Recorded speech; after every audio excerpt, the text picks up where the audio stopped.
Selamat siang semuanya. Di sini saya dan teman saya akan mempresentasikan tugas UAS dari matkul pemrograman berorientasi objek. Di sini kami mengambil judul yaitu implementasi konsep OOP, abstraction dan inheritance menggunakan Python dengan studi kasus aplikasi manajemen perpustakaan. Di sini anggota dari kelompok itu saya adalah saya sendiri yaitu Akbar Fikri dan juga teman saya Okar Wil Pratama. Dan matkul ini diampu oleh dosen yaitu Pak Karyadi Eskom. Selanjutnya untuk bagian latar belakang akan dijelaskan oleh teman saya Oktar Rulian. Baik, baik, terima kasih Akbar. Di sini ada latar belakangnya, yang di mana pengelolaan perpustakaan secara manual itu sering menimbulkan berbagai permasalahan. Nah, seperti kesalahan pencatatan data dan transaksi peminjaman. Oleh karena itu, dibutuhkan sebuah aplikasi sederhana yang mampu membantu proses pengelolaan perpustakaan secara struktur. Dengan menerapkan konsep object-oriented programming, sistem dapat dikembangkan menjadi lebih rapi, modular, dan mudah dipelihara. Nah, di sini ada tujuan proyek. Tujuan dari pengembangan aplikasi ini adalah untuk membangun sistem manajemen perpustakaan sederhana yang mampu mengelola data buku, data anggota, serta data transaksi peminjaman dan pengembalian. Selain itu, proyek ini juga bertujuan untuk menerapkan konsep abstraksi dan inheritance serta prinsip solid dalam pemrograman berorientasi objek menggunakan bahasa Python. Nah, selanjutnya ada studi kasus akan dijelaskan oleh Akbar. Baik, industri kasus yang kami angkat pada proyek ini adalah pengelolaan perpustakaan sederhana. Jadi sistem itu dirancang untuk menangani proses peminjaman dan pengembalian buku dengan memperhatikan ketersediaan stok, validasi data anggota, perhitungan denda keterlambatan, serta penyajian riwayat peminjaman setiap anggota. Adapun untuk fitur yang ada di aplikasi ini adalah menambahkan dan menampilkan data buku, menambahkan dan menampilkan data anggota, peminjaman buku oleh anggota, pengembalian buku, perhitungan denda keterlambatan secara otomatis, validasi untuk pengguna, menampilkan riwayat peminjaman anggota. Selanjutnya saya akan menjelaskan untuk bagian kodenya. Baik, di sini kami menggunakan method yaitu abstract method, di mana abstract method ini digunakan untuk calculate, untuk menghitung dan denda dan lain-lain. Jadi pada abstract method calculate ini itu wajib diimplementasikan oleh kelas turunan, menjamin konsistensi interface perhitungan denda. Selanjutnya ada inheritance itu kami menggunakan inheritance juga, di mana standar fine calculator sini itu mewarisi dari fine fine calculator. Oke. Selanjutnya untuk penjelasan dari step kelas, di mana untuk kelas fine calculator ini, jadi kelas fine calculator ini merupakan abstract class yang digunakan sebagai kerangka dasar penghitungan denda keterlambatan. Fungsi utamanya itu untuk menentukan kontrak bahwa setiap kelas turunan wajib memiliki metode calculate ini dan tidak memiliki implementasi langsung. Jadi eh, untuk konsep OOP yang diterapkan pada kelas fine calculate ini ada abstraction, yaitu dia untuk detail perhitungan itu disembunyikan dan juga dia itu hanya menyediakan metode abstrak. Juga dependensi inversion principle atau DIP. Jadi kelas library itu bergantung pada file calculator. Jika di bawah ada kelas library, dia itu bergantung pada file calculator itu untuk bukan pada implementasi konfliknya. Ya hanya untuk menghitung jumlah buku yang tersedia. Jadi untuk yang kemudian yang kedua itu kelas standar file calculator yang dimana itu merupakan kelas turunan dari file calculator yang mengimplementasikan perhitungan data standar. Ini. Jadi fungsi utama dari kelas ini yaitu menghitung denda jika peminjaman melebihi batas hari yang ditentukan. Denda akan dihitung berdasarkan jumlah hari keterlambatan. Jadi konsep OP yang diterapkan kelas ini itu yaitu ada inheritance, dia itu mewarisi metode abstrak dari file calculator yang tadi saya jelaskan. Juga ada principal open atau close principal. Jadi jika ingin menambahkan jenis perhitungan rendah baru, cukup membuat kelas baru tanpa mengubah kelas library. Ya, selanjutnya ada kelas entitas. Di sini ada pertama tuh kelas book. Jadi kelas book ini digunakan untuk merepresentasikan data buku perpustakaan.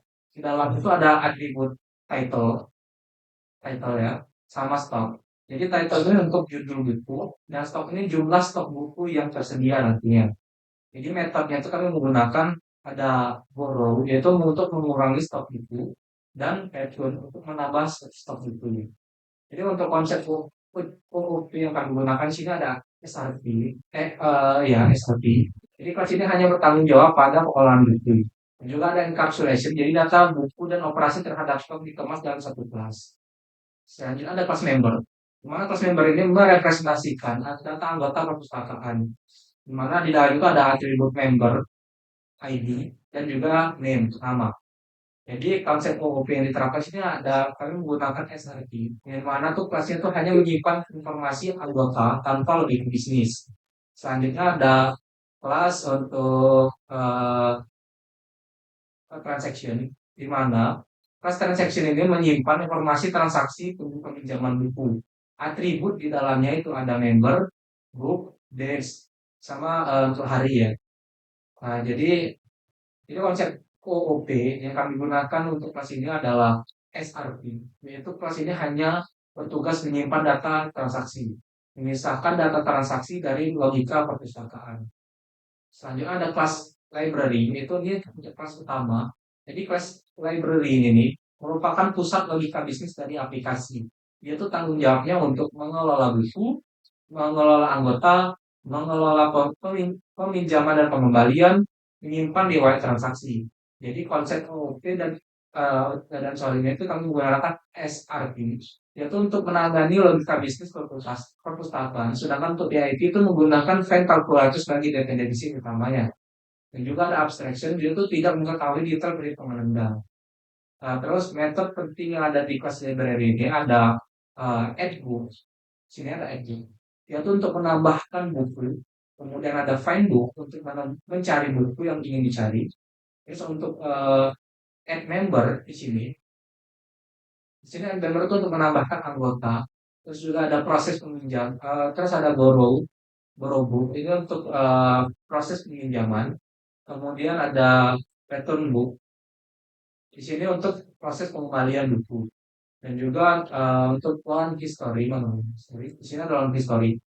Itu untuk menampilkan riwayat peminjaman ataupun riwayat pengembalian.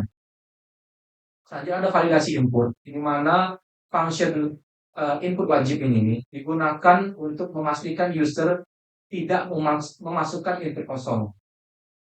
Dan juga function input angka positif di sini digunakan untuk memastikan input berupa angka dan bernilai positif.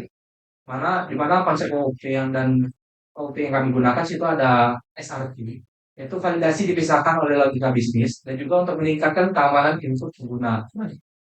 Baik, mungkin selanjutnya kita akan langsung saja ke bagian tabel pengujian yang akan dijelaskan oleh Dr. Rulian. Nah, baik. Di sini ada tabel pengujian, yang dimana tabel pengujian kami itu sebenarnya ada 15, tapi kami hanya mengambil beberapa saja.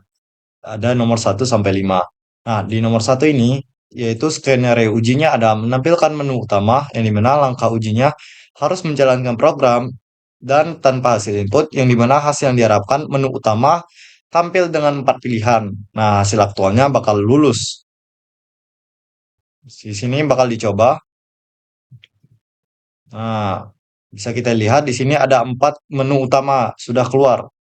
Nah, hasil tabel uji kedua di sini ada skenario uji. Yang kedua ada input menu kosong. Yang dimana jika dia langkah ujinya ada tekan enter tanpa input menu, hasil yang diharapkan itu akan menampilkan pesan error, user harus memilih fitur.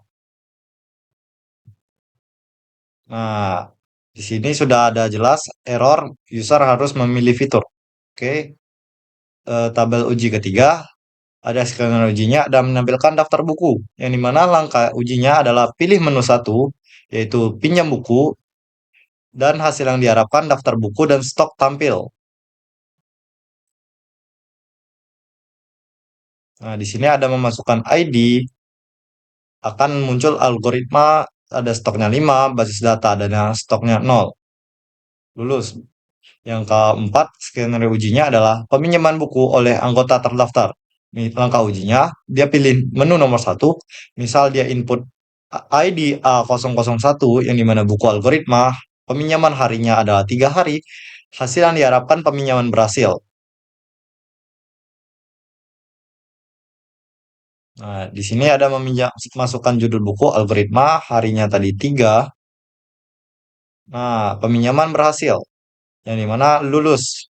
Oke, di tabel kelima, skenario ujinya ada peminjaman dengan ID anggota yang tidak terdaftar. Nah, langkah ujinya dia pilih menu nomor satu. Misal di input, dia milih ID nomor 99. Dan sistem yang dia hasil yang diharapkan, sistem menampilkan pesan error, ID anggota tidak terdaftar. Nah, di sini masukin ID anggota A00999. Nah, di enter akan keluar error user harus memasukkan data yang dimana lulus.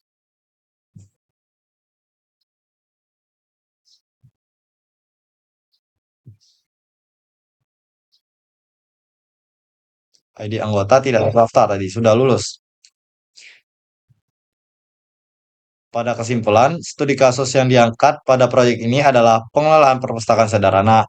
Sistem dirancang untuk menangani proses peminjaman dan pengembalian buku dengan memperhatikan ketersediaan stok, validasi data anggota, serta penghitungan dana keterlambatan dengan penyajian riwayat peminjaman setiap anggota.